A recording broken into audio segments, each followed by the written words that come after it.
Assalamualaikum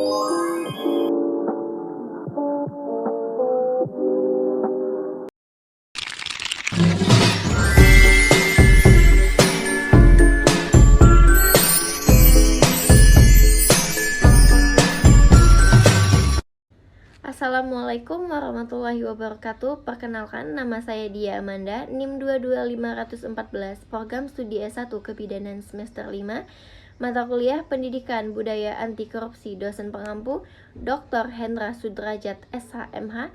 Pada hari ini Jumat tanggal 1 bulan November tahun 2024, saya akan menjelaskan pencegahan dan pemberantasan korupsi menurut teori konstitusi Nusantara. Teori konstitusi Nusantara sebagai suatu teori baru yang ditemukan dari hasil riset pada tahun 2016 di Malang, Provinsi Jawa Timur oleh Dr. Hendra Sudrajat SHMH. Sebagai peraih rekor muri Doktor Hukum Tata Negara termuda di Indonesia dengan lulusan cum laude tahun 2011 dan saat ini menjabat sebagai Direktur Dumantara Riset Institut dan Wakil Rektor 1 Universitas Kader Bangsa. Teori konstitusi Nusantara merupakan teori yang menjelaskan mengenai konstitusi dan peraturan perundang-undangan yang berlaku di masa lalu, yakni pada masa kerajaan dan konsultan Nusantara, dan berfungsi sebagai nilai dan keteladanan berkonstitusi dalam kehidupan berbangsa dan bernegara saat ini, termasuk untuk mencegah terjadinya korupsi yang sedang marak di Indonesia. Dalam teori konstitusi Nusantara memiliki bahasan yang berhubungan dengan mata kuliah Pendidikan Budaya Anti Korupsi, karena salah satu pembahasannya memiliki hubungan dengan penegakan hukum dalam mencegah pemberantasan korupsi. Adapun komponen teori konstitusi Nusantara atau teori Nusantara Lim Constitution States of Culture sebagai berikut. 1. People habit atau kebiasaan masyarakat. Pada masa kejayaan Nusantara, terdapat kehidupan masyarakat yang memiliki tradisi dan kebiasaan para pemimpin masyarakat di kala itu. Kebiasaan para pemimpin dan tokoh masyarakat sebagai suatu cerminan dan tindakan yang diikuti oleh anggota kelompok masyarakat yang menjadi modal terbentuknya suatu masyarakat, sehingga di mana ada masyarakat, di situ terdapat hukum. Dalam pencegahan korupsi perlu diawali dengan kebiasaan perilaku dan sikap yang baik, seperti menjadi teladan dalam hidup dengan menjadi pelopor anti korupsi di kalangan mahasiswa dan masyarakat. 2. Living law dan hukum hidup. Keteladanan yang muncul dari kebiasaan baik para tokoh masyarakat kemudian melahirkan hukum yang hidup, yang sebenarnya menciptakan hukum tidak tertulis dan hukum tertulis. Terdapat banyak hukum yang terdapat dalam masyarakat, khususnya bagi masyarakat adat yang ada di Indonesia. Hukum yang ada ini menjadi tradisi dan adat istiadat masyarakat Indonesia dan dijamin dalam konstitusi budaya malu untuk mengambil yang bukan hak miliknya. Sesungguhnya bagi pendidik anti korupsi yang memiliki daya tangkal yang efektif. 3. Power of king atau kekuatan pemimpin. Dalam suatu kepemimpinan dibutuhkan suatu kekuatan pemimpin dalam menggerakkan kepemimpinannya. Sehingga teori konstitusi Nusantara dijelaskan bahwa hukum yang hidup tadi menjadi kekuatan pemimpin untuk menjalankan kepemimpinan pemerintahnya dan berlaku di setiap tingkat kepemimpinan baik dan tingkat pusat sampai tingkat daerah. Kekuatan pemimpin menciptakan ketegasan dalam pemberantasan korupsi di Indonesia. Yang keempat, Royal Constitution atau konstitusi negara.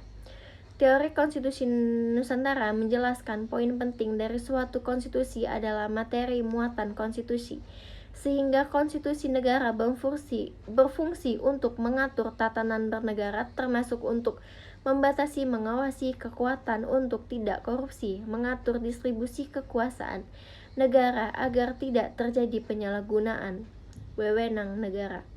Konstitusi negara terdiri dari konstitusi tertulis dan tidak tertulis dapat bekerja maksimal untuk mencegah dan pemberantasan korupsi di Indonesia.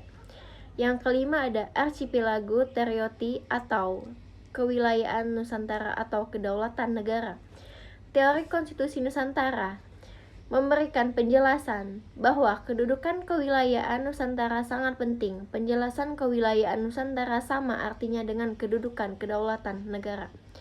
Hal ini memberikan pembahasan secara umum bahwa negara terbentuk dari sebuah wilayah dan kedaulatan masing-masing negara di samping berasal dari rakyat dan pemerintah, sehingga kewilayahan posisi keilmuannya penting untuk memperkuat posisi negara.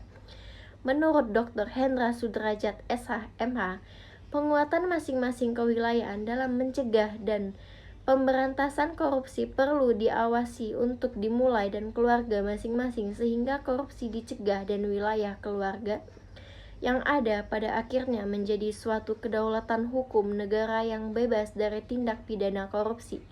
Di samping itu, dalam kajian wilayah menurut Dr. Hendra Sudrajat, SH, MH, bahwa KPK perlu dibentuk dan di tingkat provinsi dan kabupaten kota mengingat maraknya korupsi di tingkat daerah.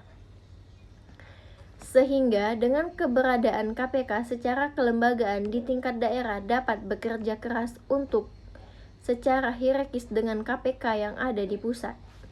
6. Kingdom struktur atau struktur negara. Kingdom struktur atau struktur negara dalam pembahasan teori konstitusi Nusantara merupakan struktur dan pembagian kekuasaan seperti kekuasaan eksekutif dan kekuasaan yudikatif.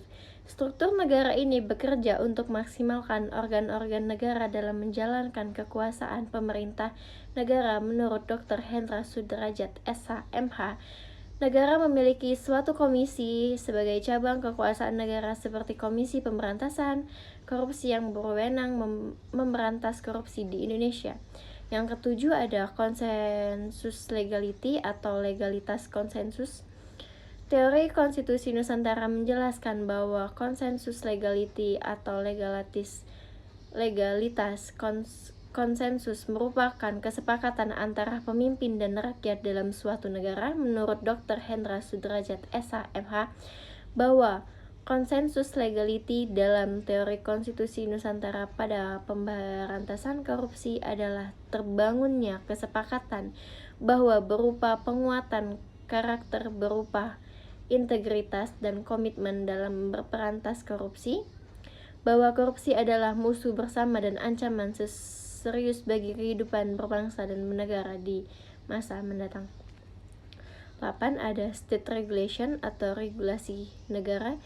Regulasi negara dalam teori konstitusi Nusantara dan terdiri dari Undang-Undang Dasar Negara, Konsultan Republik Indonesia tahun 1945 dan undang-undang lainnya, peraturan lainnya yang berada di bawahnya, sehingga sebagai bagian dari kategori state regulation dalam kajian teori konstitusi Nusantara terdapat peraturan perundang-undangan yang berhubungan dengan pemberantasan korupsi, yakni Undang-Undang Republik Indonesia tahun tentang Pengadilan Tindak Pidana Korupsi dan Undang-Undang Republik Indonesia yang mengatur tentang Komisi Pemberantasan Korupsi. Kedepan, menurut Dr. Hendra Sudrajat SH, MH, dalam aspek state regulation atau regulasi negara, diperlukan peraturan daerah tentang pencegahan dan pemberantasan korupsi yang berlaku di masing-masing wilayah, provinsi, dan kabupaten kota Indonesia. Value transformation atau transformasi nilai. Dr. Hendra Sudrajat SH, MH, sebagai penemu teori konstitusi Nusantara selaku mengatakan bahwa Indonesia today and tomorrow in the reality of the archipelago in the part, yang artinya Indonesia hari ini dan esok adalah kenyataan Nusantara di masa lalu, sehingga komponen terakhir teori konstitusi Nusantara menjelaskan value transformation atau transformasi nilai konstitusi Nusantara di masa lampau.